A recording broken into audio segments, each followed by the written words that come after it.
अखण्डमण्डलाकारं व्याप्तं येन चराचरं तत्पदं दर्शितं येन तस्मै श्री गुरवे नमः। अज्ञानतिमिरान्धस्य ज्ञानाञ्जनशलाकया चक्षुरुन्मीलितं येन तस्मै श्री गुरवे नमः। गुरुर्ब्रह्मा गुरुर्विष्णुः गुरुर्देवो महेश्वरः गुरुरेव परं ब्रह्म तस्मै श्री गुरवे नमः। तस्मै श्री गुरवे नमः।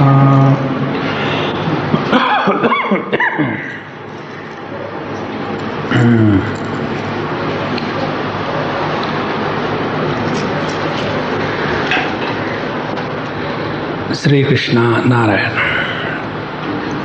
जब तक के ज्ञान की गोली नहीं खाते बोल नहीं सकते। योगिनः कर्म कुर्वन्ति संगम त्यक्त्वात्मशुद्धये। तो यदि हम अपने जीवन में कर्म का आश्रय ले रहे हैं और कर्म करना है या नहीं है इसके बारे में हमें कोई चॉइस नहीं है, एक्ट वी मस्ट। तो कर्म करना ही है तो उस कर्म का कोई ना कोई फल निकलेगा। तो उस फल को हम कहीं बाहर ढूंढ रहे हैं या अंदर ढूंढ रहे हैं। यदि कर्म के फल को हम बाहर ढूंढेंगे तो हम अपने से दूर चले जाएंगे और उस कर्म फल को अपने अंदर ढूंढेंगे तो वही कर्म कर्मयोग हो जाता है। तो जब कर्म के फल का अनुसंधान अपने से दूर होता है तो वह कर्म के बंधन का कारण बनता है और वही कर्म के फल का अनुसंधान जब अपने में होता है तो वही कर्म मोक्ष के प्रति हमको ले चलता है। तो कर्म फल का अनुसंधान अंदर करना माने क्या? योगिनः कर्म कुर्वन्ति संगम त्यक्त्वा आत्मशुद्धये। तो अपने जीवन के सभी कर्मकलापों का प्रभाव अपने अंतःकरण के शुद्धि में हो रहा हो तो हम है कर्मयोगी। और यदि हम अपने कर्मों का प्रभाव जगत में देखना चाहते हैं, समाज में देखना चाहते हैं, एक ये बड़ी विचित्र बात प्रत्येक के जीवन में आती है कभी ना कभी। एक उदाहरण हमको मिलने को आया था। हमको एक बार किसी ने पूछा, स्वामी जी आप ये जो इतने उदाहरण देते हो कहाँ से ढूंढ के निकालते हो? तो हमने कहा हम ढूंढ के नहीं निकालते, उदाहरण ढूंढते ढूंढते हमारे पास पहुंच जाते हैं। रोज हमारे पास कितने उदाहरण आ जाते हैं। एक उदाहरण आया था कुछ दिनों के पहले की बात है और उस उदाहरण ने बताया कि अनेक प्रकार की जो जगत की स्थिति है उसको लेकर के वो उदाहरण परेशान हो रहा है। तो हमको पहले परेशान कर दिया जगत के परेशानी के कारण। हमने उनको सरल बताया, देखो आज तक जिन्होंने जगत को सुधारने का प्रयत्न किया है, आज तक जिन्होंने जगत में बदलाव लाने का प्रयत्न किया है, उन्होंने केवल अपने आप को बर्बाद किया है। देखो हम बदलेंगे तो हमारे प्रभाव से दूसरे बदलेंगे स्वयं होकर के। यदि कोई व्यक्ति जगत में बदलता है तो इसलिए बदलता है कि वो चाहता है कि स्वयं बदले। अपने कहने से आज तक कोई नहीं बदला, ना कभी बदलेगा।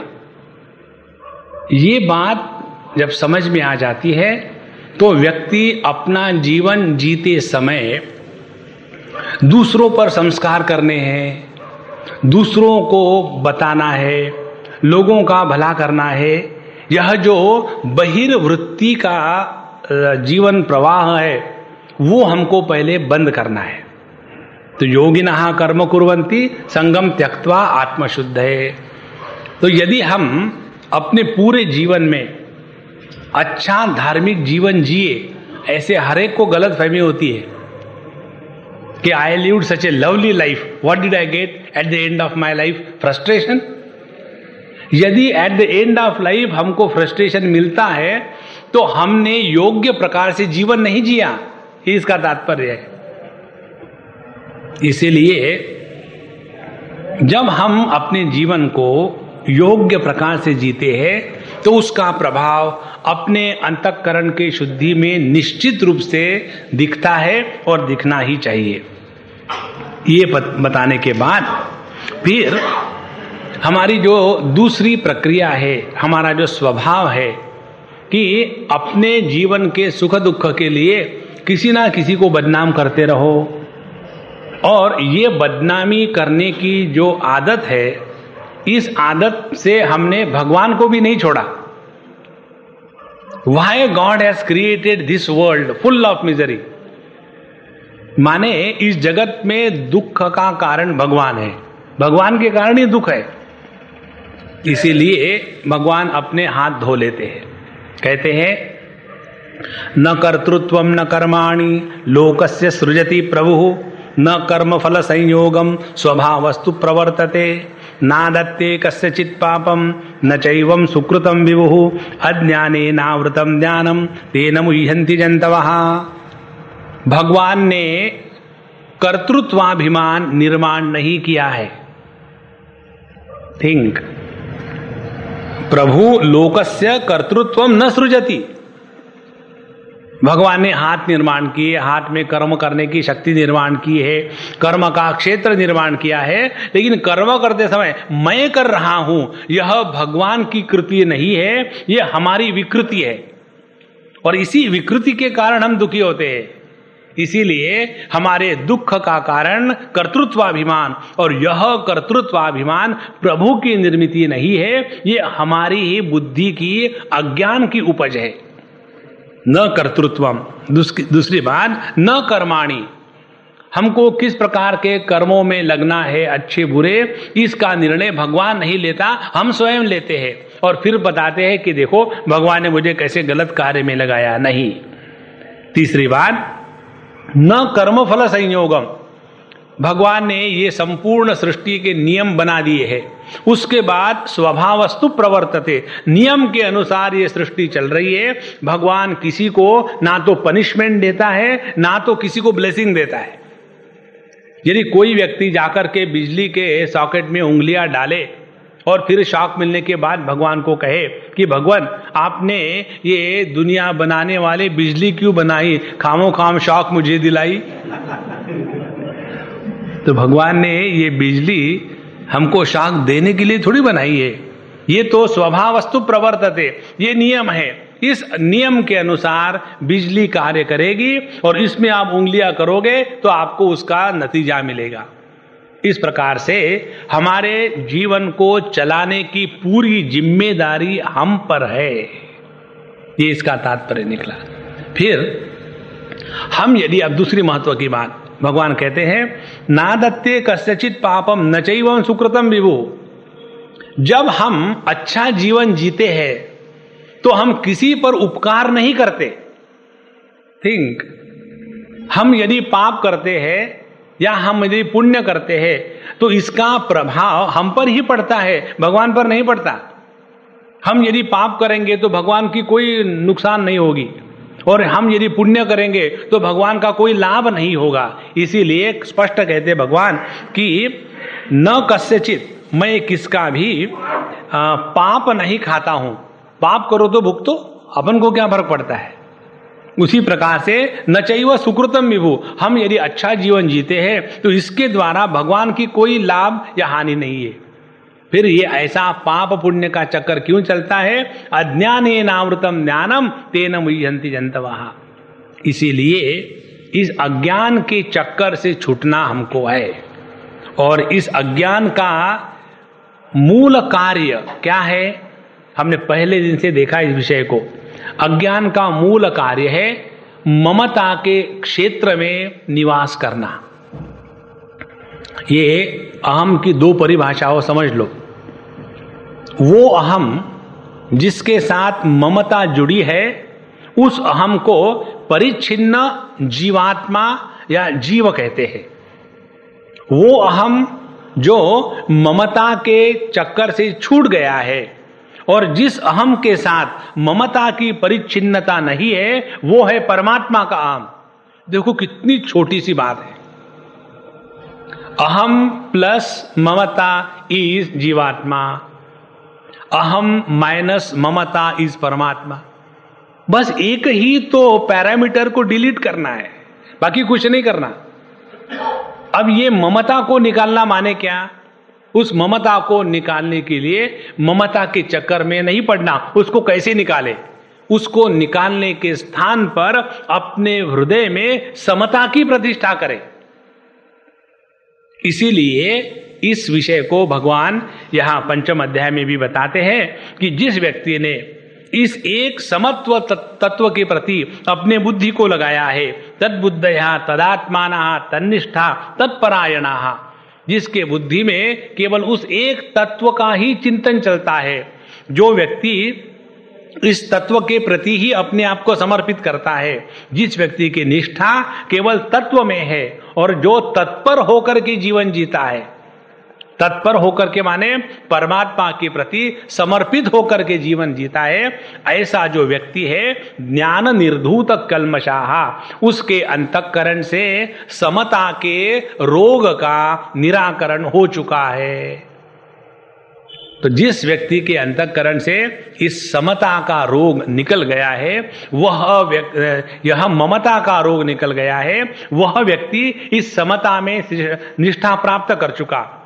और ऐसा जो समत्व योगी है उसका वर्णन भगवान कहते हैं, विद्या विनय संपन्ने ब्राह्मणे गवी हस्तिनी शुनि श्वपाके च पंडिताः समदर्शिनः। देखो पहले पंडित की परिभाषा दी थी, गतासून गतासूंश्च नानुशोचन्ति पंडिताः। उसके बाद चतुर्थ अध्याय में भगवान ने पंडित की परिभाषा दी थी, ज्ञानाग्नि दग्ध कर्माणम तमाहु पंडितम बुधाः, जिसने ज्ञान की अग्नि में कर्म के लेप को, कर्म के संस्कारों को और कर्म के बंधन को जला दिया है, वो है पंडित। अब तीसरी परिभाषा देते हैं पंडित की। कौन है पंडित? पंडिताः समदर्शिनः, जो समत्व में निष्ठा प्राप्त कर चुका है उसको कहते हैं पंडित।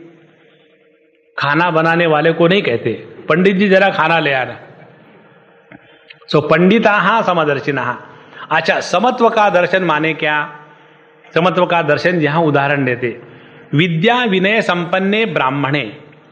वह ब्राह्मण, ब्राह्मण किसको कहते हैं? ये क्रॉस बेल्ट ब्रांड नहीं, ब्राह्मण कहते हैं विद्या विनय संपन्न ब्राह्मण, जो विद्या से संपन्न है और विद्या के साथ विनय स्वाभाविक आता है। ज्ञान मान जहां एक होना ही, जिस ज्ञान में अभिमान जुड़ जाता है उसको अज्ञान कहते हैं, उसको विद्या नहीं कहते। तो विद्या विनय संपन्ने ब्राह्मणे, सर्वश्रेष्ठ व्यक्तिमत्व, विद्या विनय संपन्ने ब्राह्मणे।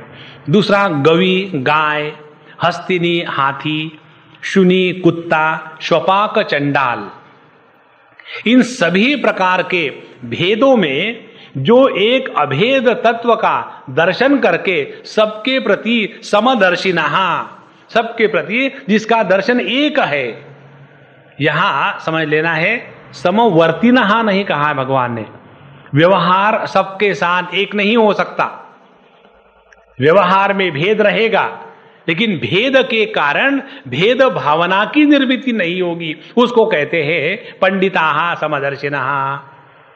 और यह जो समत्व का दर्शन जीवन में जब जागृत हो जाता है तो कहते हैं इहैव तैर्जितः सर्गः येषां साम्ये समत्वे मनस स्थितम मनः। जिस व्यक्ति की बुद्धि या मन इस समता में स्थित हो गई है उसने इह एव इस जगत में जीते जी यह जन्म मरण का चक्कर जीत लिया है। देखो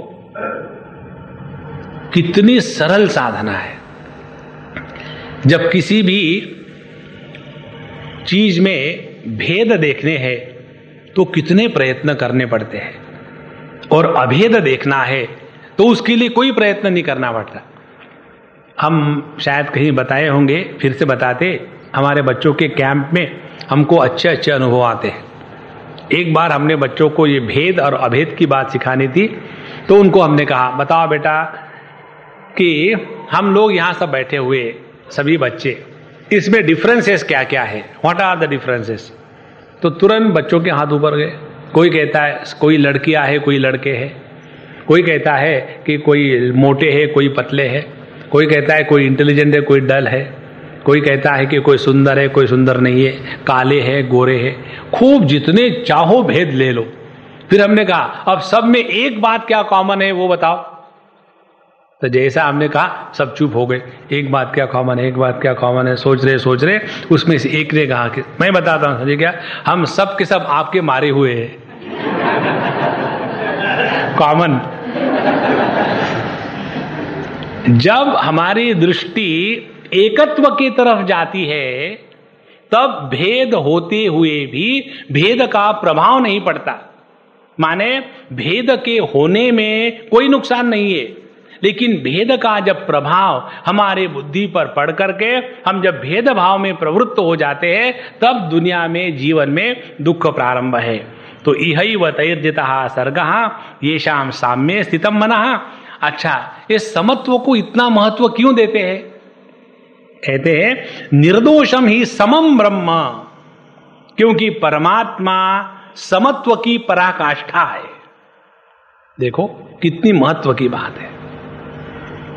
चाहे ज्ञानी के विद्वत्तापूर्ण वक्तव्य हो, चाहे मूर्ख व्यक्ति के मूर्खता के प्रलाप होवे, चाहे अच्छे किसी पक्षी की मधुर आवाज होवे, चाहे गधे का भौंकना होवे, उन सबको जिसने आधार दिया है वो किसी के भी प्रति किसी प्रकार की विषमता की भावना नहीं रखता। इसीलिए परमात्मा का वर्णन करते समय अनेक प्रकार के शब्दों का प्रयोग किया जाता है और उन सभी शब्दों का निचोड़ यही है निर्दोषम ही समम ब्रह्म तस्मात् ते ब्रह्मणि स्थिताः।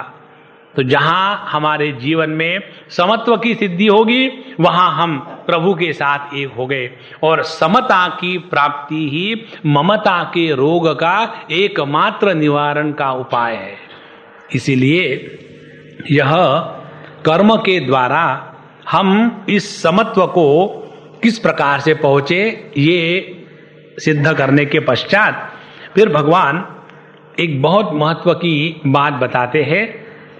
जब हम इस समत्व के द्वारा प्रभावित हो जाते, ठीक है अब मेरे जीवन में समत्व आना चाहिए, मैं किसी से भी द्वेष नहीं करूंगा, और फिर अपने मन में देखते हैं तो काम क्रोध लोभ मोह पहले का जो ट्रेलर है वो चलते रहता है। जब हम क्लास में सुनते हैं तो ऐसे लगता है अब समझ में आ गया समत्व कितना सरल है, सबके साथ प्रेम से रहो, कोई कठिनाई नहीं है, सभी में परमात्मा है, केवल क्लास में। जहां बाहर गए वही कबड्डी कबड्डी कबड्डी कबड्डी शुरू। तो इसके बारे में भगवान एक चेतावनी देते हैं। कहते हैं कि शक्नोति हैव यस्सोढुम प्राक् शरीर विमोक्षणात् काम क्रोधोद्भवम वेगम स युक्त स सुखी नरः। ये कल्पना करके ना बैठे, कौन सी, कि हमारे मन में अच्छे बुरे विचार नहीं आएंगे, ये कभी संभव हो ही नहीं सकता।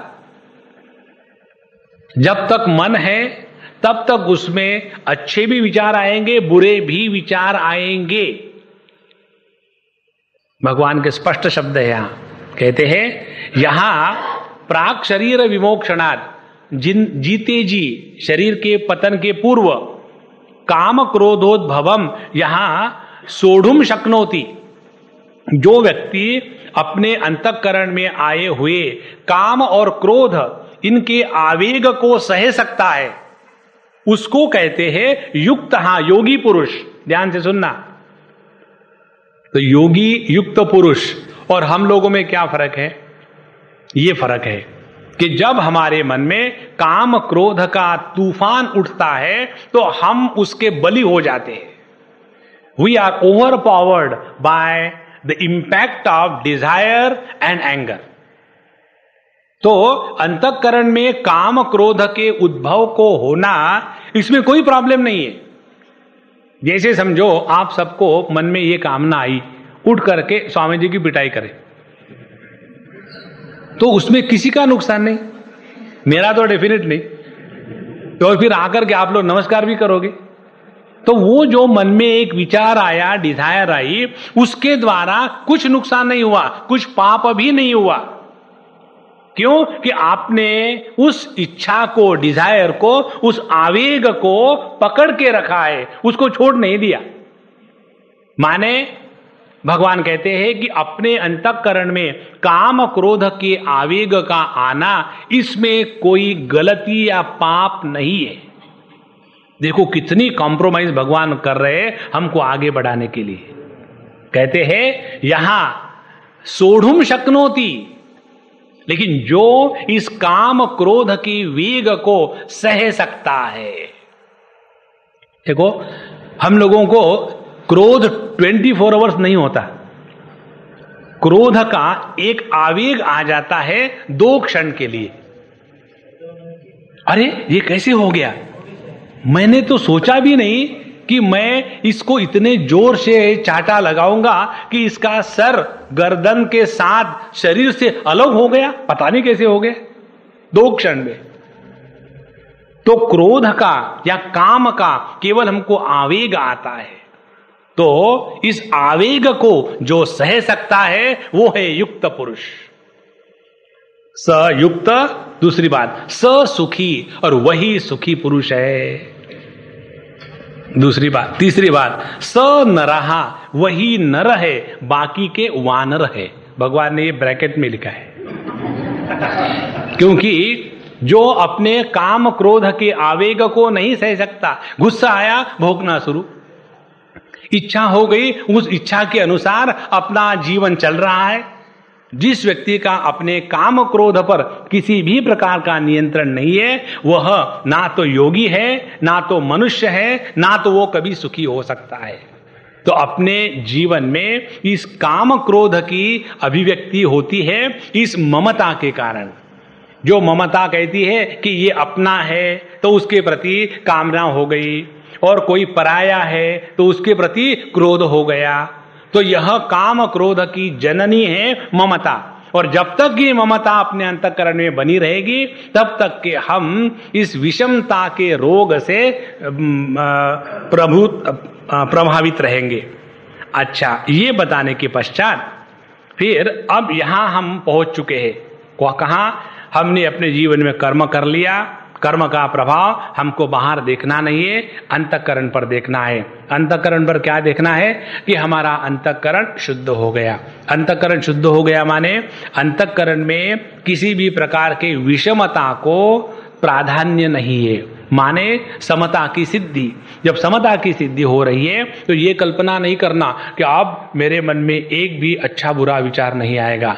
ये भ्रांति में ना रहे, मन में अच्छे बुरे विचार आएंगे, उसके द्वारा अपने आप को बचा के रखना है। इतनी ही साधना है। ऐसी साधना करते करते करते जब हम एक जगह स्थिर होकर के बैठने के लिए लायक बन जाते हैं, ऐसे व्यक्ति को योग में ध्यान योग का मार्ग बताया है। हम लोगों की कंडीशन क्या है कि आकर के फटाट से, कल परसों एक एग्जाम्पल आया था, हमारी क्लास चल रही है, पातंजल योग दर्शन की और आखिरी के 15 मिनट बचे, उस समय सामने से, हमारे सामने से घूम करके एक जवान लड़का आकर के सामने बैठ गया।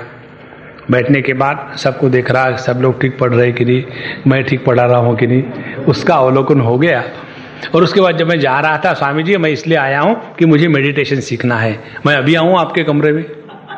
अब ऐसा जब कोई प्रश्न पूछे तो उसके ऊपर गुस्सा भी नहीं आता।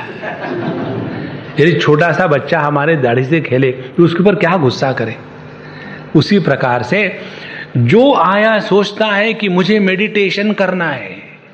देखो, जैसे प्यार किया नहीं जाता हो जाता है, उसी प्रकार से मेडिटेशन किया नहीं जाता हो जाता है। जब हम मेडिटेशन करते हैं ना, तब हम मेडिटेशन के कार्टून होते हैं। कार्टून माने करने वाले, टुनटुन, उसको कहते कार्टून। तो यह जो ध्यानाभ्यास कि सबको पड़ी हुई है कि हमको मेडिटेशन करना है, हमको एकदम शांत योगा करना है, तो ये आध्यात्मिक साधना के दो विकृत स्वरूप क्या है? एक, अनेक प्रकार के आसन करना माने योगा, और दूसरा आध्यात्मिक जीवन माने मेडिटेशन करना। ये दो भ्रांतियां जब तक दिमाग में बैठी हुई है तब तक के हम आगे नहीं बढ़ सकते, जहां वहीं बैठे रहेंगे।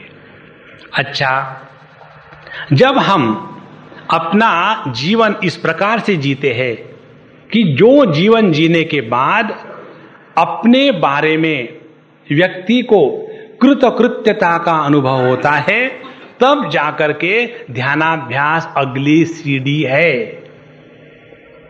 यहां पत्नी से झगड़ा किया, पति से झगड़ा किया, पड़ोसियों से झगड़ा किया, बस में झगड़ा किया, घर में झगड़ा किया, और सबके साथ झगड़ते झगड़ते घर में आ गए, दरवाजे को लात पारी धड़ा से खोल दिया, बैठा, आप चलो, डोंट डिस्टर्ब, मेडिटेशन ऑन।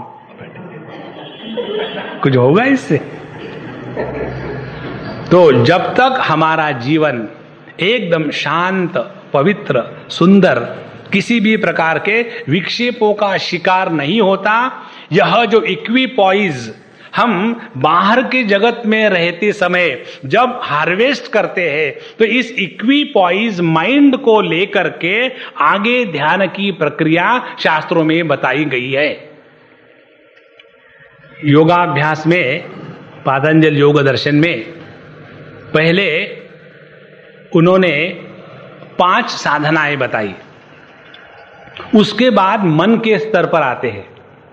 पहले वो कहते हैं हमको साधना करनी है यम साधना, दूसरी है नियम साधना, तीसरी है आसन साधना, चौथी है प्राणायाम साधना, 5वीं है प्रत्याहार साधना।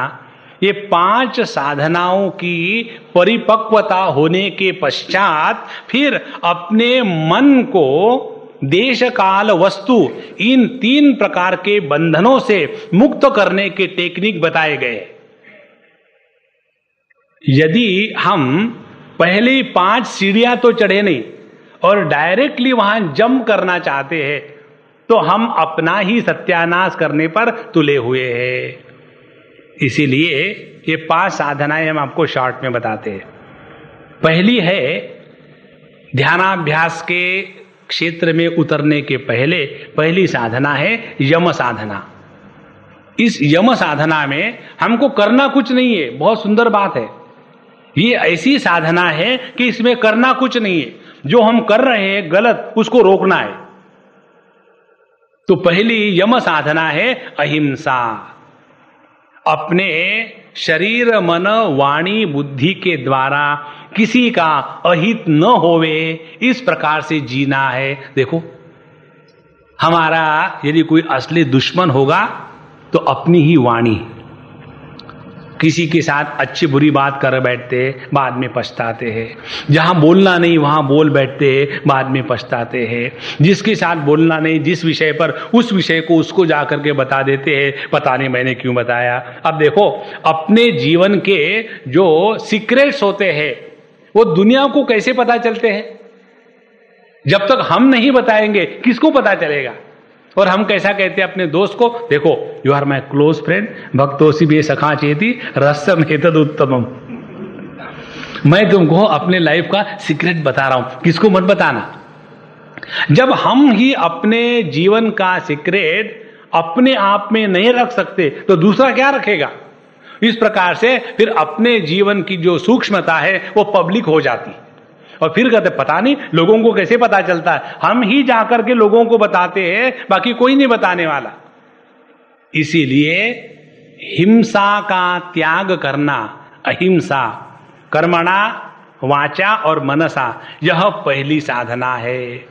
भगवान के शब्दों में यस्मान्नो द्विजते लोकः लोकान्नो द्विजते चयः, जिसके कारण दूसरे ऊबते नहीं। ये समझ लो भैया, कई बार हम ये बात समझते नहीं कि when we are not wanted we must not hang around।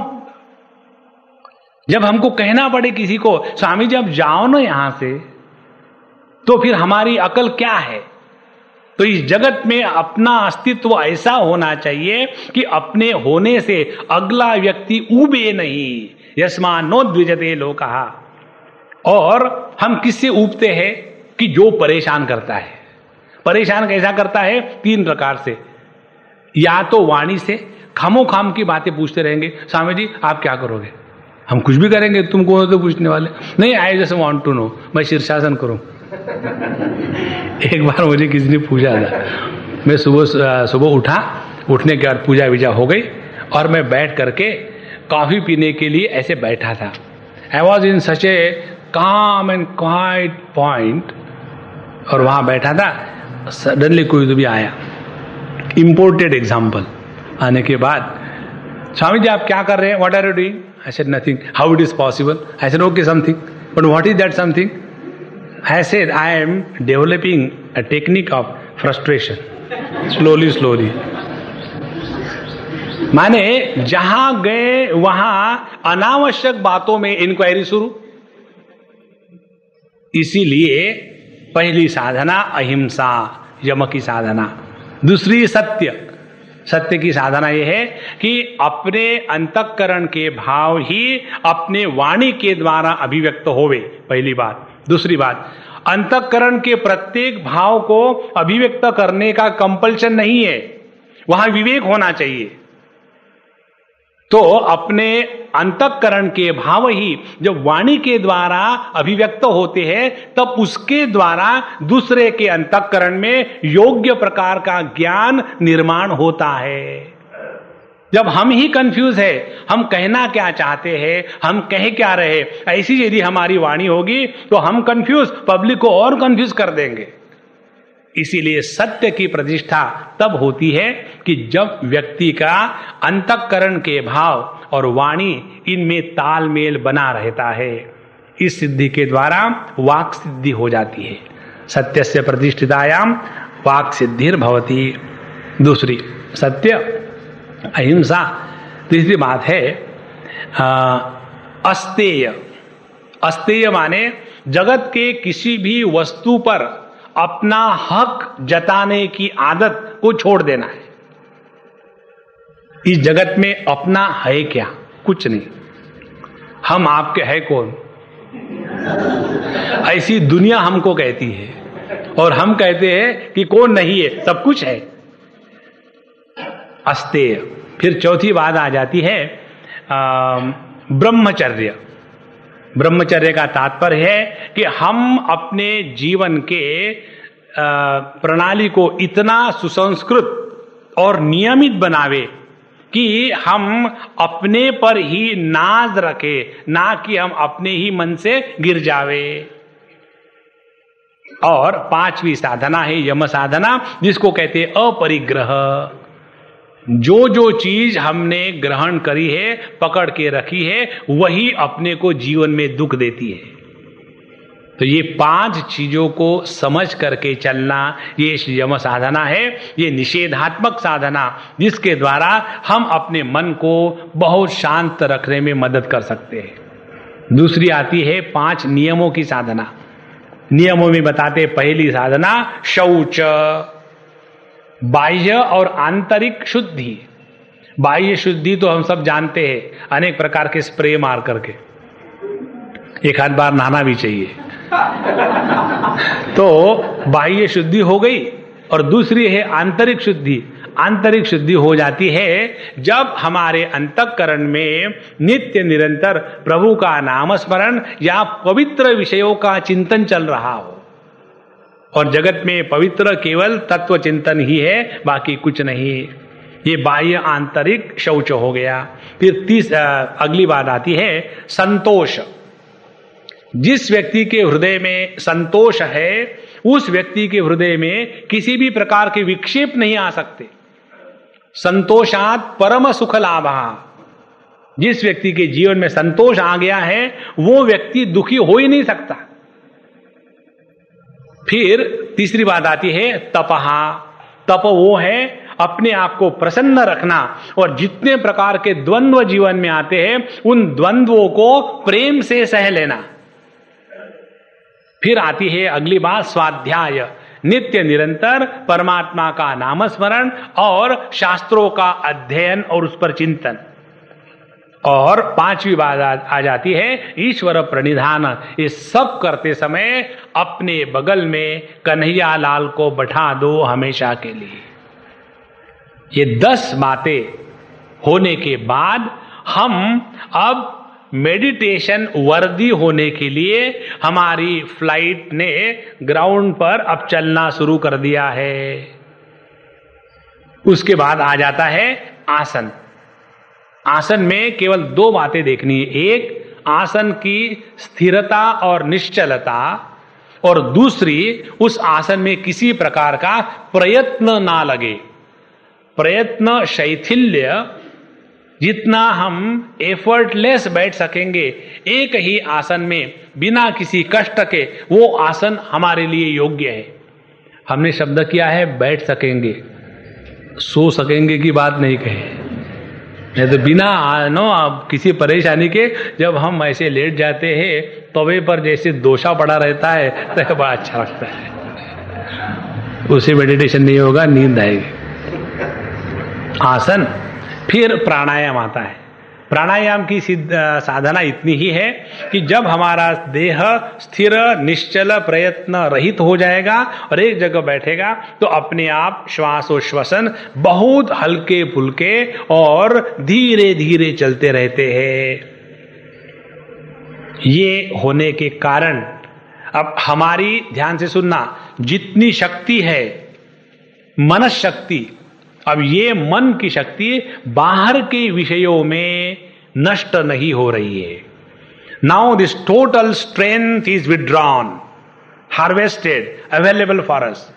अब ये शक्ति का विनियोग यदि ठीक से ना करें तो यही शक्ति हमारा सत्यानाश करने के लिए कारण बनेगी। इसीलिए 5वीं साधना बताते हैं कि प्रत्याहार। अब ये साधना करनी है कि अपने जितने ज्ञानेंद्रिय है वो अपने अपने विषयों का त्याग करके चित्त में आकर के समाहित हो जावे। जब सभी ज्ञानेंद्रिय चित्त में आकर के समाहित हो जाते हैं तो ज्ञान रहता है, लेकिन ज्ञानों के कारण भेद निर्माण नहीं होता। यहां तक की स्थिति लाने के लिए भगवद गीता के पहले 5 अध्यायों में बताया है, और ये 5 अध्याय बताने के पश्चात अब ये जो 5वें अध्याय का 27 और 28वां श्लोक है, वहां ध्यान की प्रक्रिया का इंट्रोडक्शन भगवान देते हैं, जिसके द्वारा हम समत्व की सिद्धि करेंगे।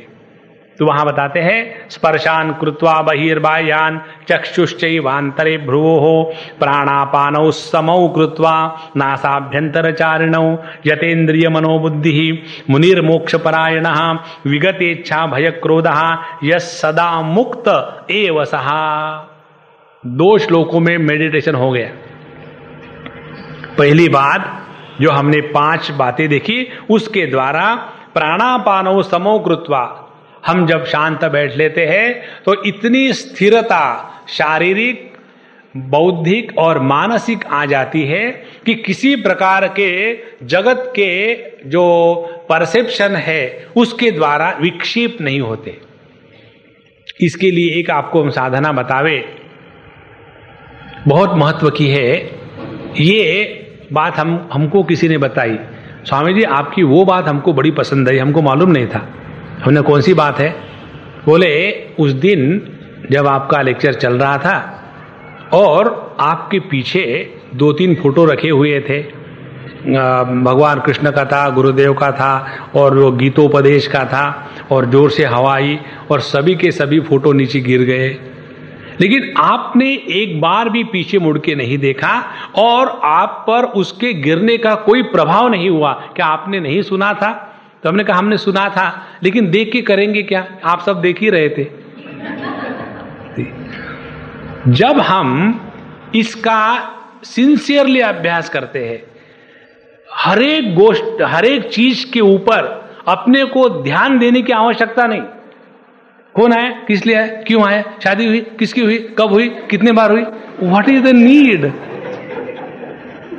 Just observe this. जब 2 आदमी बोलते रहते, तीसरा आएगा, किसकी बात हो रही, क्यों हो रहे, कब हो रहे, चुप।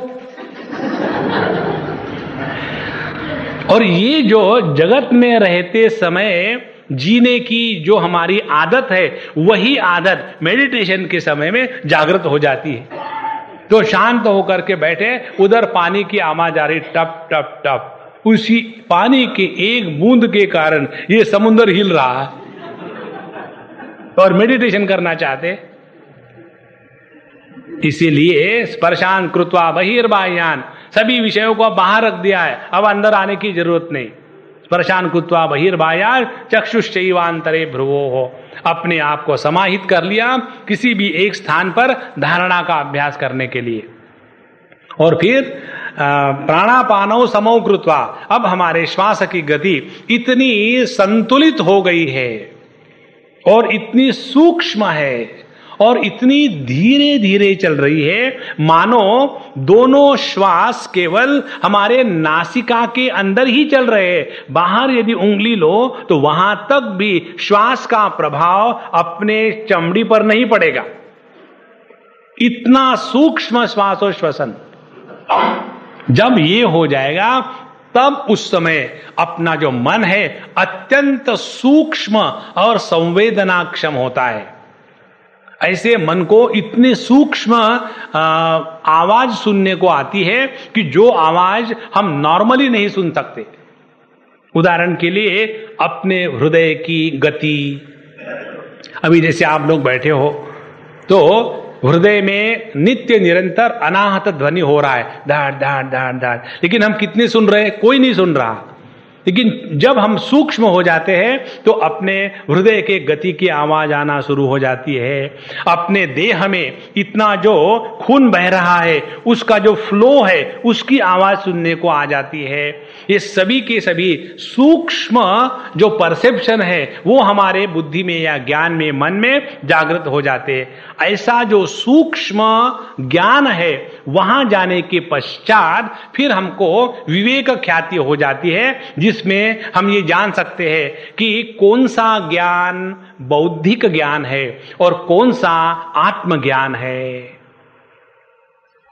जिस विवेक के द्वारा बुद्धि के माध्यम का ज्ञान और वृत्ति रहित ज्ञान, इन दोनों का विलगीकरण स्पष्ट होने लग जाता है, तब जाकर के हम अपने आप को पुरुष तत्व के साथ एक करके रखते हैं। और ये सूक्ष्मता कब आएगी? जब हमने पहले यह 5 जो अंग है योग के, यम नियम आसन प्राणायाम प्रत्याहार, इसके द्वारा अपने आप को परिमार्जित किया है, अपने आप को शुद्ध किया है और इतना सूक्ष्म हो गया है अंतःकरण कि अब उसमें यह विवेक, जिसको कहते हैं ऋतम भरा प्रज्ञा, ये अब जागृत होने लग जाती है। और ऐसा होने के पश्चात यतेन्द्रिय मनोबुद्धि मुनिर्मोक्ष परायणः, अब यह केवल तत्व के प्रति समर्पित है और बाकी किसी भी वस्तु का विक्षेप नहीं है। ऐसा यहां सदा मुक्त एव सहा। फिर उसको वहां यह ज्ञान हो जाता है कि मैं खामोखाम दुनिया में परेशान हो रहा था। इस जगत की कोई भी ऐसी वस्तु नहीं है कि जिसके कारण मैं प्रभावित हो सकता हूं। मेरे कारण इस जगत के वस्तुओं का अस्तित्व है, ये मेरे ही प्रकाश में ये प्रकाशित हो रही है, ये मेरा क्या बिगाड़ सकती है। यह ज्ञान जब हो जाता है, और ये ज्ञान कैसा है, अरे ये तो मैं था ही। It is not the creation of realization, it is recognition of our own essential state. और इस स्थिति के आने के लिए भगवान 6वें अध्याय में बहुत ही सुंदर बात बताते हैं। कई बार हमको मन में आता है, लोग भी आकर के हमको पूछते, स्वामी जी हम सोच रहे हम भी आश्रम में आकर के सन्यास ले ले। तो सन्यास लेना है तो लो, उसके लिए आश्रम में आने की जरूरत नहीं, घर में रह करके सन्यास आश्रम करो। कैसे? अनाश्रितः कर्मफलम कार्यम कर्म करोति यहाँ स सन्यासी। सन्यासी की परिभाषा भगवान श्री कृष्ण के शब्दों में ये नहीं लिखा है लाल पीले कपड़े हो, अनेक प्रकार के चिन्ह हो, बढ़िया मेकअप किया हो और उसके बाद गड़बड़ानंद महाराज की जय। नहीं, सन्यासी की परिभाषा है यहां जो व्यक्ति कर्म करोति, जो अपने आप को निकम्मा नहीं रखता, पहली बात। दूसरी बात, कौन सा ही कर्म नहीं करता, कार्यम कर्म करोति, जो हमको करना आवश्यक है, जो हमारे शास्त्र सिद्धांत के अनुसार है, वह कर्तव्य नियत कर्म जो कर रहा है, कार्यम कर्म। तीसरी बात, किस प्रकार से करता है, कर्म फलम अनाश्रितः। कर्म फलम अनाश्रित का तात्पर्य है इस कर्म के द्वारा हमको बाहर से कुछ प्राप्त नहीं करना है, ये तो कर्म हम इसलिए कर रहे हैं कि अपने आनंद को अभिव्यक्त करने के लिए। देखो कि कोई कहे कि हमारे हृदय में आपके प्रति प्रेम है, लेकिन वो प्रेम की अभिव्यक्ति ना हो तो वो प्रेम क्या काम का। तो जब हमारा किसी के प्रति प्रेम होता है तो प्रेम की अभिव्यक्ति हमेशा सेवा के रूप में होती है। हम कहेंगे क्या किसी को, देखो मैं तुमसे बड़ा प्रेम करता हूं और लगा दी चाट, क्यों प्रेम करता हूं क्या करूं। नहीं, प्रेम की अभिव्यक्ति हमेशा सेवा के रूप में होती है। और यही बात भगवान कहते हैं अनाश्रितः कर्म फलम कार्यम कर्म करोति। तो अपने कर्म करने की प्रणाली में अपने आनंद के अभिव्यक्ति का मूल भाग जब हो जाता है तो ऐसा व्यक्ति सन्यासी कहा जाता है। देखो कितनी बेस्ट परिभाषा है। और ऐसे सन्यासी बनना वर्थ है।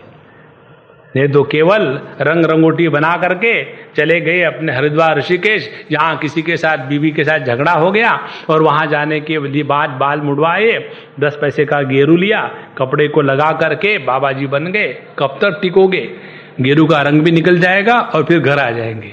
I am so sorry, I should not have done. Narayan. तो अनाश्रितः कर्म फलम कार्यम कर्म करोति यहाँ स सन्यासी, उसको सन्यासी कहते हैं। स योगी ही, और यही योगी है। और न निरग्नि न च अक्रियः, केवल ये कल्पना कर लेना कि हम अग्नि से दूर रहेंगे, माने हम सभी प्रकार के कर्मों से दूर रहेंगे। कर्मों का त्याग करके कोई सन्यासी नहीं बनता। कर्म फल के प्रति आसक्ति न रख करके अपने जीवन के माध्यम से उस आनंद को अभिव्यक्त होने देना, यही सन्यासी का असली लक्षण है। और आगे बताते हैं भगवान, हम आपको इस सन्यास के लिए क्या करना है, कहते हैं आरुरुक्षोर मुनेर योगम कर्म कारण उच्यते। यदि हम इस योग साधना में निष्ठा प्राप्त करके तत्व दर्शन के लिए मेडिटेशन वर्दी होना चाहते हैं। मेडिटेशन वर्दी माने मेडिटेशन की वर्दी नहीं पहनना। मेडिटेशन वर्दी माने जब हम ध्यान के लिए बैठेंगे तो जगत की कोई भी वस्तु व्यक्ति हम पर प्रभाव नहीं कर सकेगी। वह अपने मन की स्थिति को कहते हैं मेडिटेशन वर्दी। यदि ऐसा करना है तो कहते आरुरुक्षो मुनेर योगम कर्म कारणम उच्यते। यदि हमको जो कुछ करना है उसको खत्म कर डालो और मन को हल्का कर लो। ये बात हमने एक छोटे बच्चे से सीखी। बच्चों से हम बहुत सीख सकते हैं। हम उनके यहाँ गए थे तो वो लड़की आई, जैसे आ गई तो सीधी अपने कमरे में गई। हमने कहा चलो बाहर आ जाओ, तो उसकी माँ ने बताया स्वामी जी वो अभी नहीं आएगी, वो 1 घंटे के बाद आएगी। मैंने वहाँ जाकर के मेडिटेशन करती है क्या? बोले नहीं, वो आने के बाद पूरा होमवर्क पूरा करती है बिना स्कूल का यूनिफॉर्म चेंज किए। होमवर्क खत्म करने के बाद ही वो बाहर आती है। और ये हमारा लड़का है, वो दरवाजे से ही बिस्ता फेंक देता है और आकर के धूम धड़ाका शुरू। तो वो आने के बाद मैंने उसको पूछा, तुमने ऐसा क्यों कर, तुम खेलती क्यों नहीं आने के बाद? बोले स्वामी जी, मेरा होमवर्क मेरे माँ बाप नहीं कर सकते बहुत डिफिकल्ट है तो करना तो मुझे ही है। तो यदि मुझे ही करना है तो मैं उसको हाथों हाथ खत्म कर डालती है, और वो खत्म कर दिया फिर कल तक मुझे एकदम मस्ती है। देखो, इसी प्रकार से जो हमको करणीय है, जो कर्तव्य है, उसको करके खत्म कर डालो ना, एकदम माइंड ढीला हो जाएगा।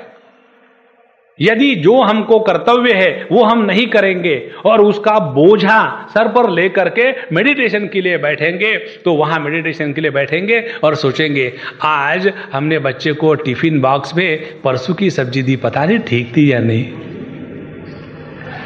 क्योंकि वो जो कर्तव्य कर्म है वो किया नहीं तो वही हमको अंदर से काटेगा। इसीलिए योगारूढ़ आरुरुक्षो मुनेर योग कर्म कारण उच्यते, योगारूढ़ से तस्यैव शमः कारण उच्यते। जब हमने जो कर्तव्य है उसको निपट लिया तो छोड़ो सबको, अब शांत होकर बैठ जाओ। यही बात 5वें अध्याय में भगवान ने बताई थी। समत्व किसमें लाना है? अपने जीवन में प्रवृत्ति और निवृत्ति, इन दोनों का जब संतुलन बन जाता है तब हम आध्यात्मिक जीवन जी रहे हैं। तो इस संतुलन को लाने के लिए पहले जो हम अपने कर्तव्य कर्म है उसको खत्म कर डालो, उसके बाद शांत होकर के बैठना सीखे। और ये होने के पश्चात फिर परमात्मा की प्राप्ति भगवान इस 6वें अध्याय में बताते हैं। 6वें अध्याय का ये श्लोक हमको सबसे प्यारा लगता है। भगवान की प्राप्ति किसको कहते हैं परमात्मा समाहितः, ऐसे व्यक्ति को भगवान की प्राप्ति हो गई। किसको? केवल 2 बातें हैं, ज्यादा नहीं है, बहुत सिंपल है, सिंपलेस्ट। एक, शीतोष्ण सुख दुखेषु जितात्मनः, जो व्यक्ति अपने जीवन में द्वंद्वों के द्वारा प्रभावित नहीं होता।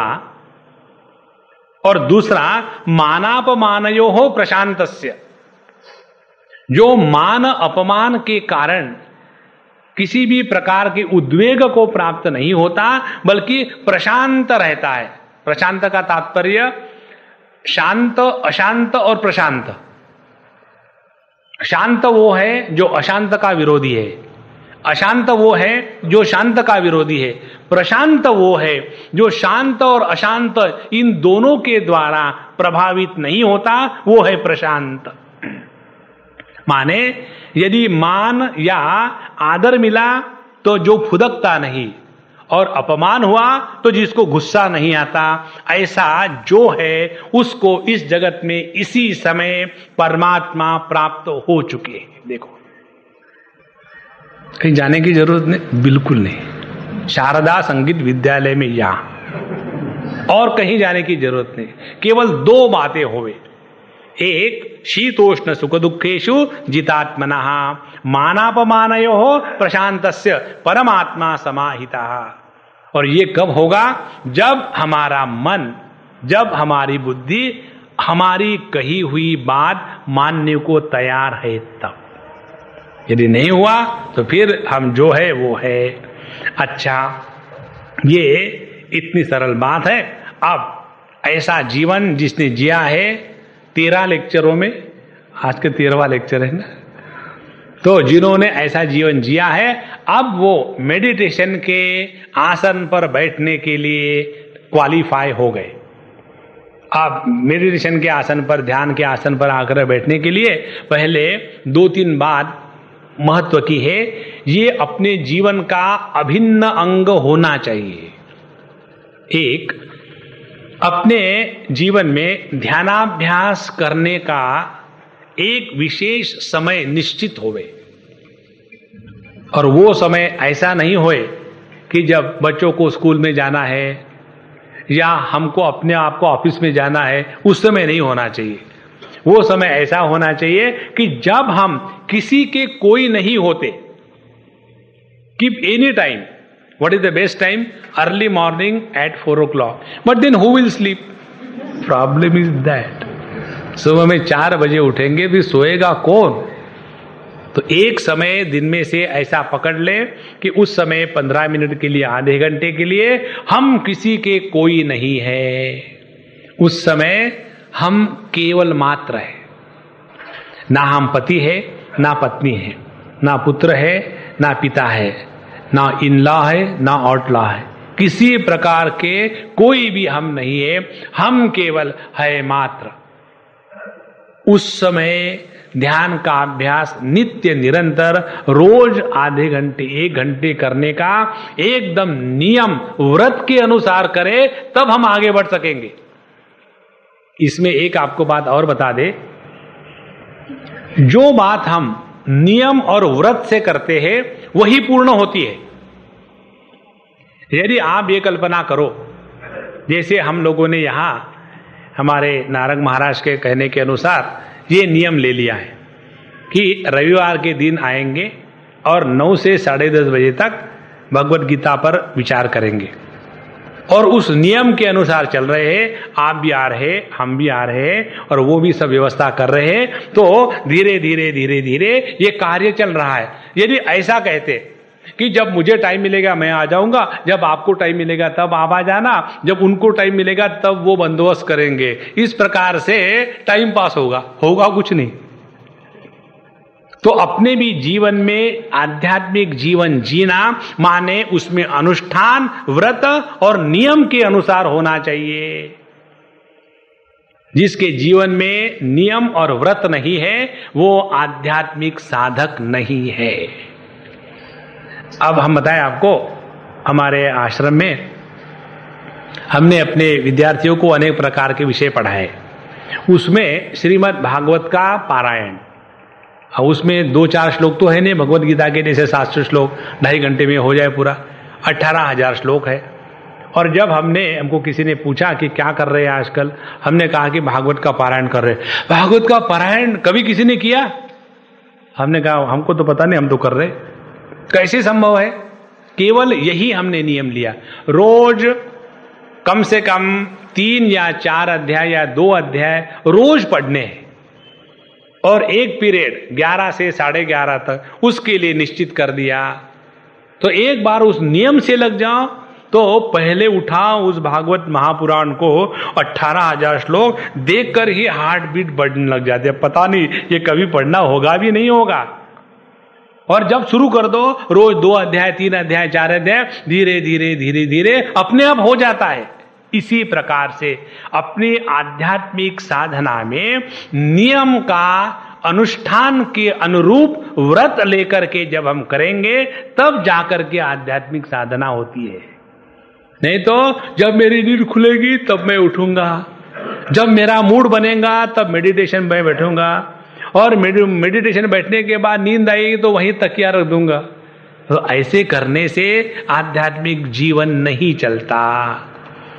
तो पहली बात ये। दूसरी बात, जब हम आसन पर जाकर के बैठने के लिए तैयार है तब हमने अपने आप को ठीक से पवित्र रूप से धो धा करके कर लिया, और वो आसन ऐसा हो कि उस आसन पर तत्व चिंतन, शास्त्रों का अध्ययन, भगवान का नामस्मरण, इसके सिवा दूसरे कोई भी व्यापार उस आसन पर बैठ करके ना होवे। नहीं तो उसी पर बैठे और पान खा रहे, बीड़ी पी रहे हैं, उसी पर बैठे हैं, खान पान चल रहा है। नहीं, वो आसन इतना पवित्र कि उस आसन पर जगत की कोई भी विषय का विचार या चिंतन ना होवे। अपना आसन किसी दूसरे को बैठने के लिए ना देवे। कम से कम ऊपर का जो तौलिया है वो अपना होने के बाद उसको फोल्ड करके अलग से पवित्रता से रख दे। इसको करके देखो कितना प्रभाव होता है उसका। हम लोगों को लगता है isn't God everywhere, why like that? तो ये कहना बड़ा आसान है, करना बड़ा कठिन है।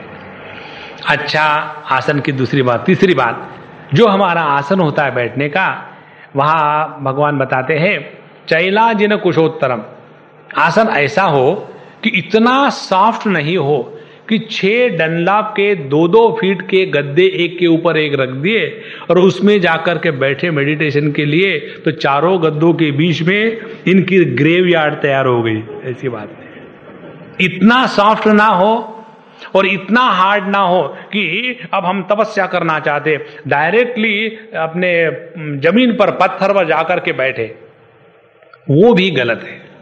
फिर क्या होवे?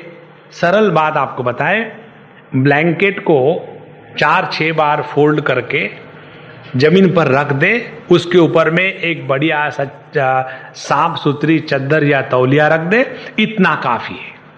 इससे ज्यादा की कोई आवश्यकता नहीं तो इधर से लोड, उधर से लोड, इधर से लगा, उधर से लगा और फिर बैठे और इतना नरम नरम है और फिर सोने को इच्छा करता है। नहीं, आसन हो गया। तीसरी बात, जब हम जाकर के आसन पर बैठते हैं तो आसन पर बैठने के पहले उस आसन को नमस्कार करके वहां प्रभु का इन्वोकेशन करें कि हे भगवान, आप इस आसन में आकर के विराजमान होवे, ताकि हम जब बैठेंगे तो हम आपके आधार में बैठे हैं, हमको कोई डरने की आवश्यकता नहीं, हम तो आपके गोद में बैठेंगे।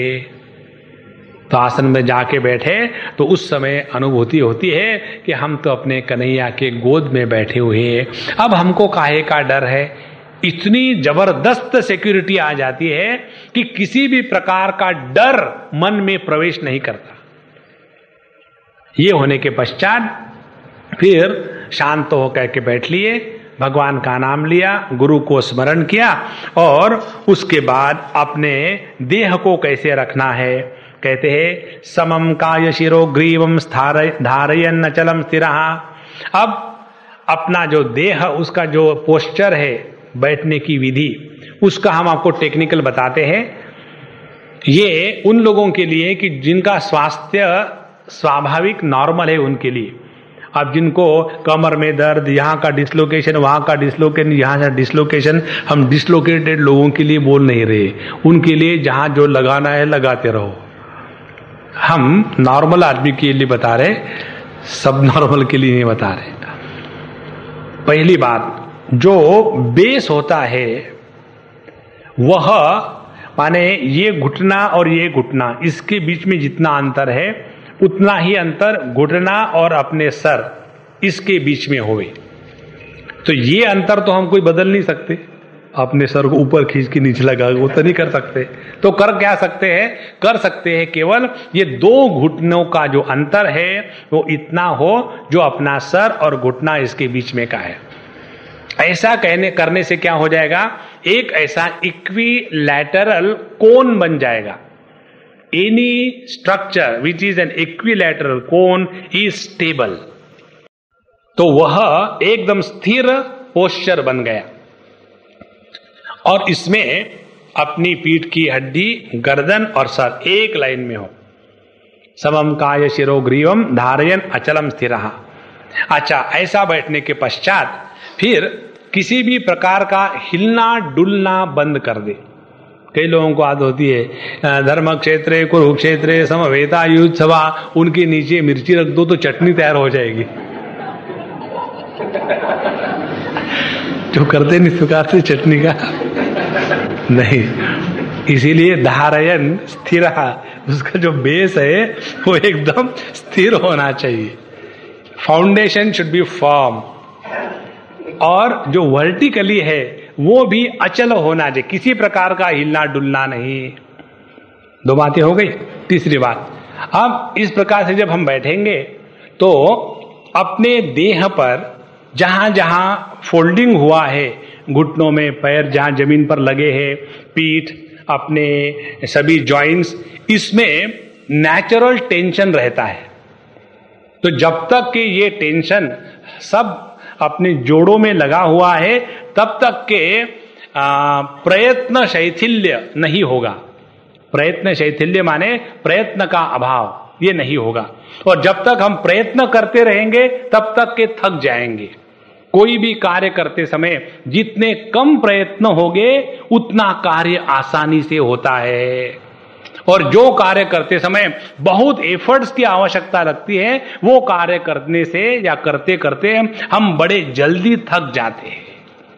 जैसे पहले पहले जब शादी होकर के जाते हैं और उस समय कुछ खाना बनाना हो, कुछ करना हो, हम और अपने पति या पत्नी, एज द केस में भी, क्योंकि दोनों प्रकार के लोग खाना बनाते हैं, तो केवल एक के लिए खाना बनाने के लिए कितनी परेशानी, क्या करे, कैसे करे, क्यों करे। और जब 2-4 बच्चे हो गए तो सब कुछ साइमल्टेनियसली हो रहा है। उधर कुकर चल रहा है, इधर सब्जी कट रही है, उधर संगीत की प्रैक्टिस चल रही है, वो बच्चे की पढ़ाई चल रही है, तीसरे को एक झापट भी लग रही है। सब कुछ साइमल्टेनियसली चल रहा है और परफेक्टली चलता है। क्यों? अब वहां प्रयत्न शैथिल्य परिपूर्ण हो गया। तो जितना हमारे कोई भी कार्य में विशेष प्रकार के प्रयत्न नहीं लगते, उतनी हम अपनी वो कार्य की क्षमता बढ़ाते हैं। यही बात ध्यानाभ्यास के लिए। इसलिए अपने देह को सर से लेकर के पैर तक के एकदम रिलैक्स करना आवश्यक है। उसको रिलैक्स करने की टेक्निक हमारे स्वामी जी की पुस्तक में आपको मिलेगी। वहां उन्होंने बताया है कि सीधा शांत बैठने के पश्चात भगवान को, गुरु को याद किया और फिर सर से लेकर के टो तक, पैर के उंगली तक एक एक अंग का स्मरण करके उसको आज्ञा देना है कि let the muscles of the head relax. लेकिन उनको क्या करना पड़ेगा? You don't worry, you are not a muscle, muscle knows the order. उसके बाद let the forehead muscles relax, और धीरे धीरे एक एक अंग का नाम ले लेकर के पूरे नीचे तक आ जाओ। और ये जब आखिरी टो तक आ जाएंगे कि now all this muscles are relax totally, तो आप स्पष्ट रूप से ऐसा अनुभव करेंगे कि जैसे एक कुर्सी रखी है उस प्रकार से अपना देह उस आसन पर रखा है और वह स्थिर और निश्चल हो चुका है। ये सब बातें करके देखने की है। अच्छा, ये जब हो जाएगा तो उस समय एक छोटी सी बात करनी है। वो ये कि कई लोगों को ये शिकायत होती है, जब हम ध्यान के लिए बैठते हैं तो केवल हम ही नहीं सोते, हमारे पैर भी सो जाते हैं। तो ध्यान के समय हम सोते हैं और जब उठ जाते हैं तो उठते समय पैर इतने सो चुके होते हैं कि चलना मुश्किल है। There is terrible numbness in the feet. तो उसका कारण क्या है? उसका कारण ये है कि जब हम इस प्रकार से बैठते हैं और यदि पोस्चर गलत हो तो कोई तो भी आर्टरी या वेन, पर्टिकुलरली आर्टरी, उसके ऊपर बहुत प्रेशर आ जाता है। कई लोगों की भ्रांति है कि नर्व पर प्रेशर आता है। नर्व पर प्रेशर आने से नंबिंग नहीं होता, तो उस समय दर्द होता है। नहीं तो जिनको स्पॉन्डिलोसिस होता है, प्रेशर तो आता है नर्व पर, तो उनको तो नम होना चाहिए, लेकिन उनको दर्द होता है। तो ये जो नंबिंग की प्रक्रिया है, ये आर्टरीज या वेन जो है वो जब दब जाती है तो उसके कारण हमारे पैर नम हो जाते हैं। अच्छा, तो करना क्या है? इस प्रकार से बैठे कि हमारे शरीर का वजन जो है वो अपने ही पैरों पर ना पड़े। जब अपने देह का वजन अपने ही पैरों पर नहीं पड़ेगा तब कहीं हमारे पैर नहीं सोएंगे। फिर किसके गोद में बैठे? क्योंकि अपने देह का वजन अपने पैर पर नहीं पड़ना चाहिए, तो किसके गोद में बैठे? किसी के गोद में नहीं बैठना है। बैठना है अपने ही देह में। लेकिन जो हमारे नीचे जो पिन बोन्स होते हैं पेल्विक गर्डल के, जो एनस को कंट्रोल करते दोनों साइड से, वो जो 2 हड्डियां है, वो 2 हड्डियों पर अपने पूर्ण देह का वजन आना चाहिए। तो जब हम बैठते हैं तो you can feel yourself now your those 2 bones are touching the ground. और उस समय और वजन होता है मन में, तो हम अपने मन के द्वारा थोड़ा हिल करके पूरे देह का जो वजन है उन 2 हड्डियों पर ले आवे। और ऐसा परफेक्टली हो गया और हमारी पीठ की हड्डी, गर्दन और सर सीधा रहा। उसके बाद आप 3 घंटे बैठो, 4 घंटे बैठो, आप थकोगे नहीं, नींद नहीं आएगी और बुद्धि और अंडरस्टैंडिंग परफेक्टली काम करेगा। ये एकदम साइंटिफिकली प्रूव्ड मेथोडोलॉजी है। अच्छा, ये हो गया आसन में बैठने का। अब बैठने के बाद जब हम ऐसा बैठेंगे तो स्थिर देह हो गया, किसी भी प्रकार का उसमें टेंशन नहीं है, किसी भी प्रकार का थकावट का चक्कर नहीं है। तो ऐसे देह को स्थिर निश्चल होने के कारण हम आंखें बंद कर लिए। अब इसके पश्चात अनेक प्रकार है, हम आपको केवल एक प्रकार बता रहे हैं और यही आखिरी प्रकार नहीं है। ध्यान के बारे में संत लोग बताते हैं, as many seekers sitting for as many times for each sitting of meditation multiplied by each other is equal to the number of methods of meditation. जितने साधक मल्टीप्लाइड बाय जितने बार वो मेडिटेशन के लिए बैठेंगे तो जितना संख्या आएगा उतने ध्यान करने की प्रक्रिया है। इसीलिए ये मत कल्पना कर लेना कि this is the last word. अच्छा, जब हम शांत होकर के बैठ लिए तो ध्यानाभ्यास हमेशा भावना प्रधान होता है। इसीलिए भगवान ने द्वितीय अध्याय में हमको बताया, नास्ति बुद्धि ही अयुक्तस्य न चायुक्तस्य भावना न चा भावयत शांति अशांतस्य कुतः सुखम। तो हम इस प्रकार से बैठ लिए, देह स्थिर निश्चल हो गया, किसी भी प्रकार का टेंशन इत्यादि नहीं है। अब इस देह को रखने के कारण अब देह में हिलना डुलना बंद है, तो इस देह की जो प्राणवायु की आवश्यकता है, need for oxygen is reduce to a great extent. जिसको ये डॉक्टर लोग कहते हैं कि basal metabolic rate is reduce to a great extent.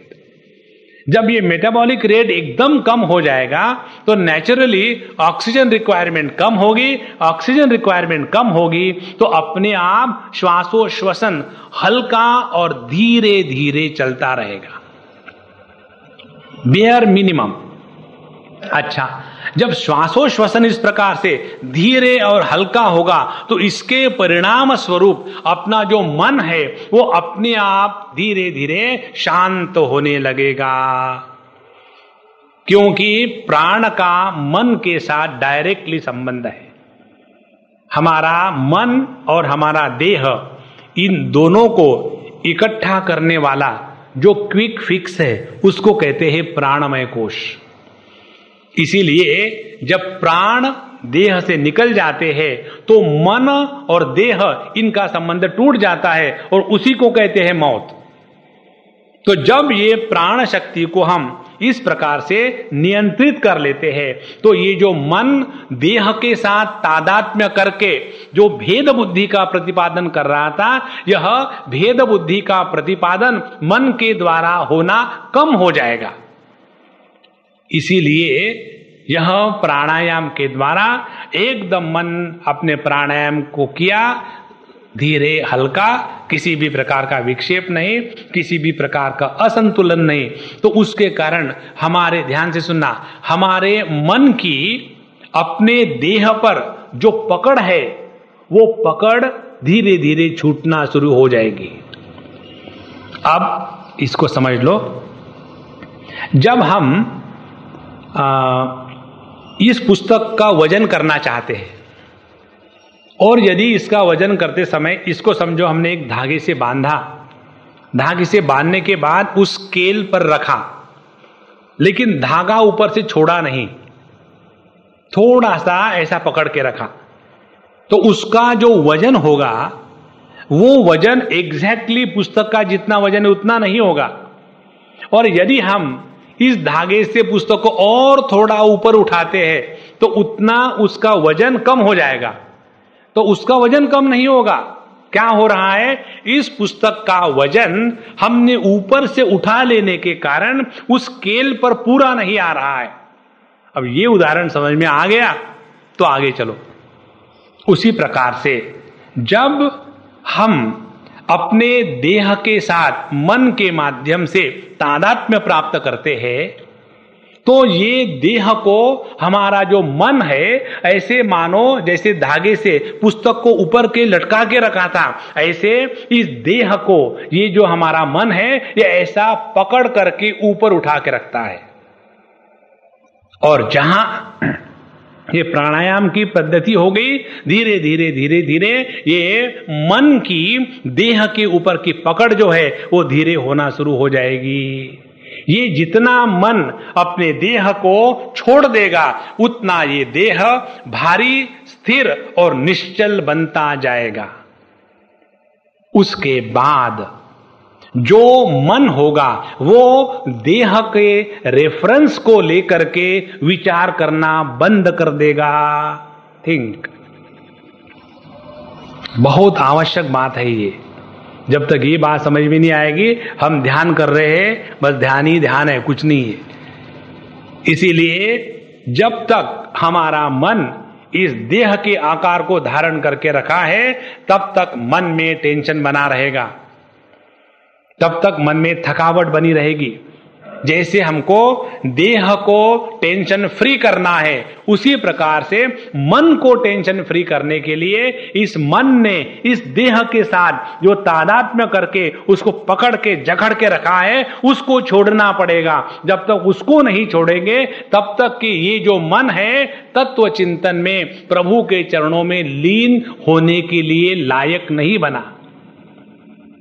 और ये बात भगवान चेतावनी देते हैं, कहते हैं शनै शनै उपरमेद बुद्ध्याद् धृति गृहीतया आत्मसंस्थं मन कृत्वा न किंचिदपि चिंतयेत्। ये करने में हड़बड़ाहट नहीं करनी, ये काम धीरे धीरे होता है।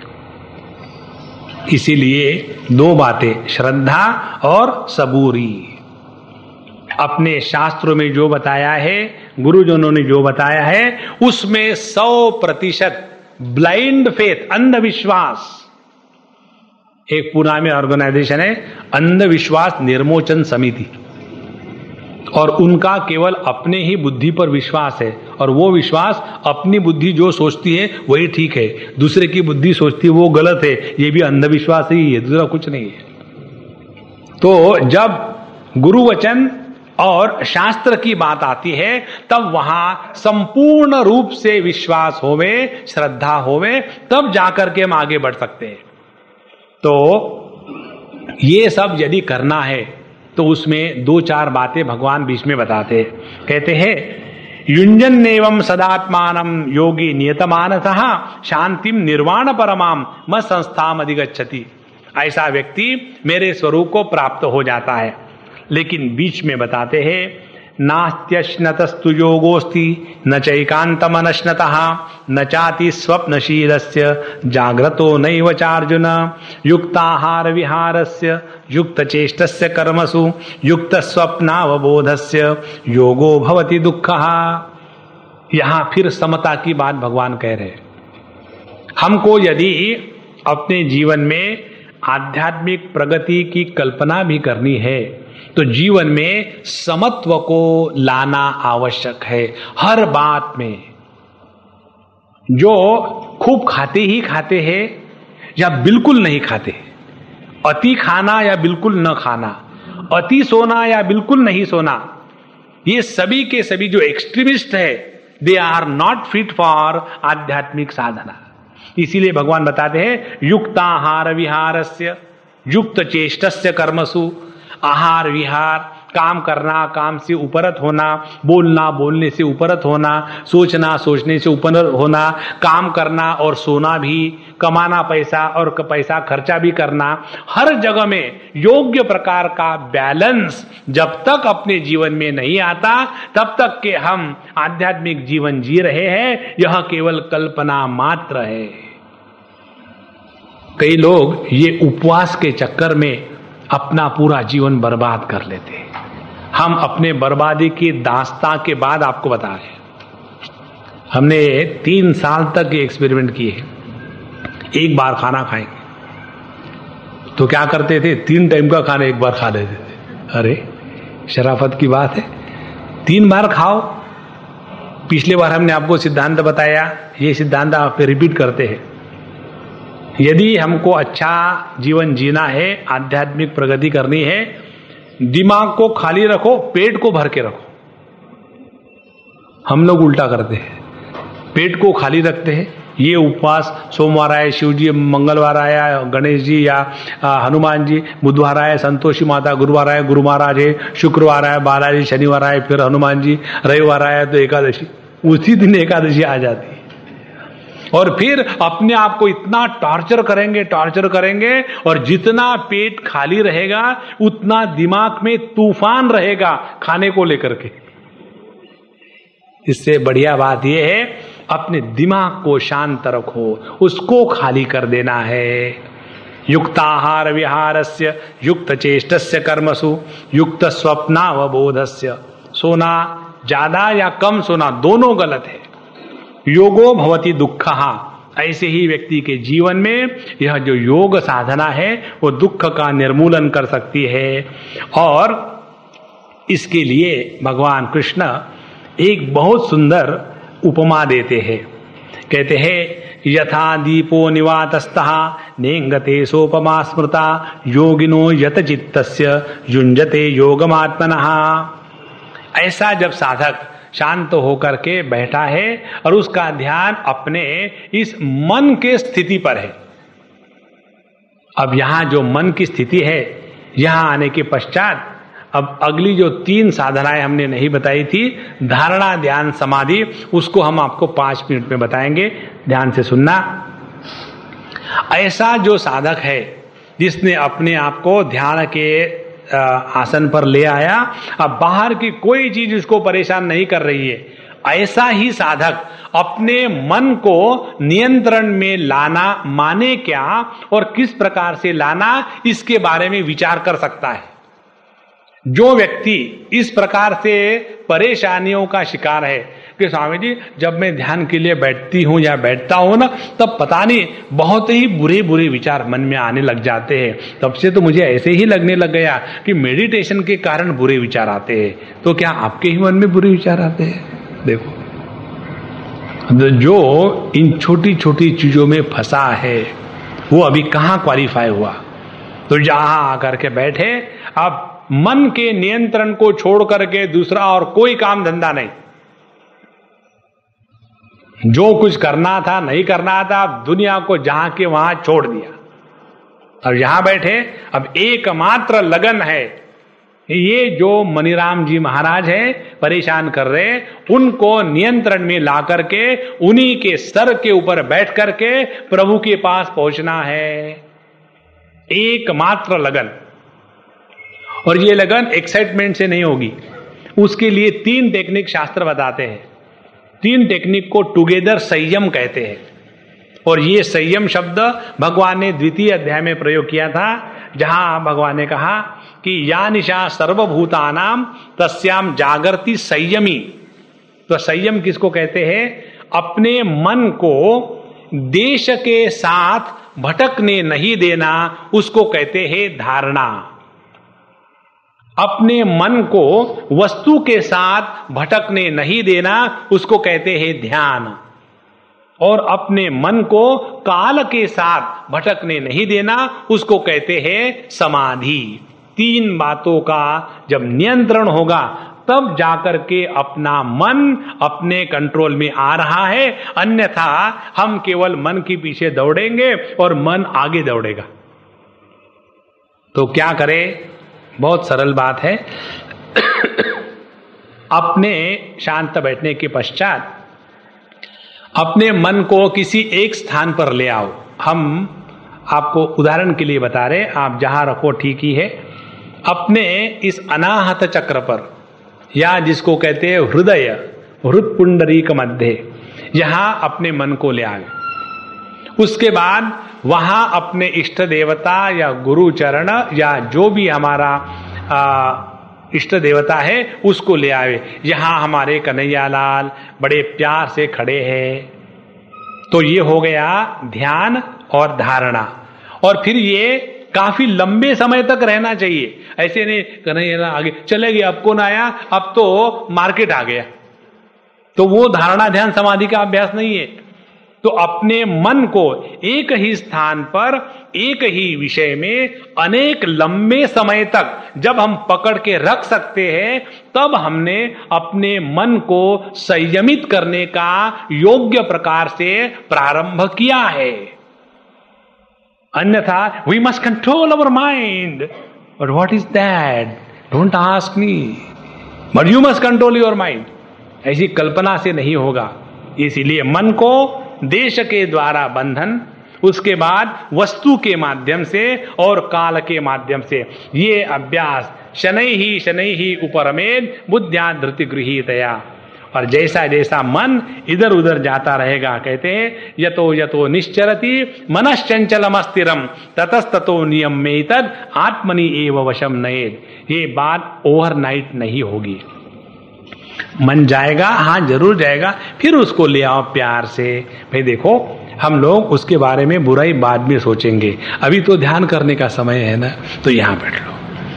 व्यास भाष्य में बहुत सुंदर विचार आता है।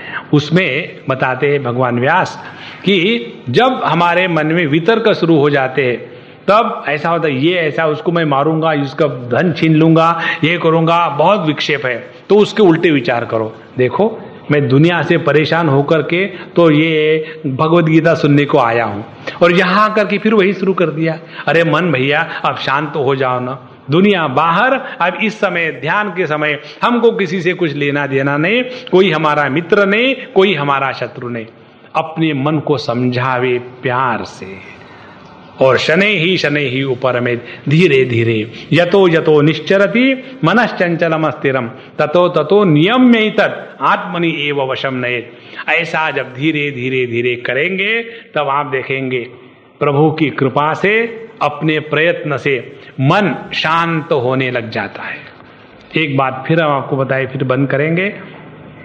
जब तक हमारा बाहर का जीवन सुंदर और नियंत्रित नहीं होता, तब तक के हम ध्यान का अभ्यास कभी भी कर नहीं पाएंगे।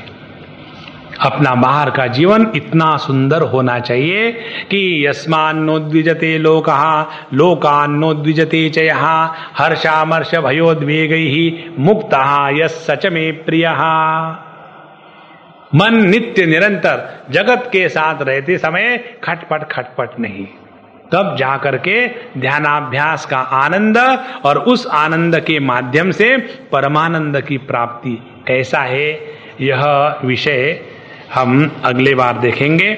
और यह आनंद परमात्मा स्वरूप है, और वो परमात्मा क्या है, यह जो भक्ति साधना है, ज्ञान के और योग के साथ लगी हुई, इसका विश्लेषण अगले विचार में करेंगे। अभी यहाँ विराम करते हैं। हरे कृष्णा। ओम पूर्णमदः पूर्णमिदं पूर्णात् पूर्णमुदच्यते पूर्णस्य पूर्णमादाय पूर्णमेवावशिष्यते। ओम शांति शांति शांति। हरि ओम। श्री गुरुभ्यो नमः। हरि ओम।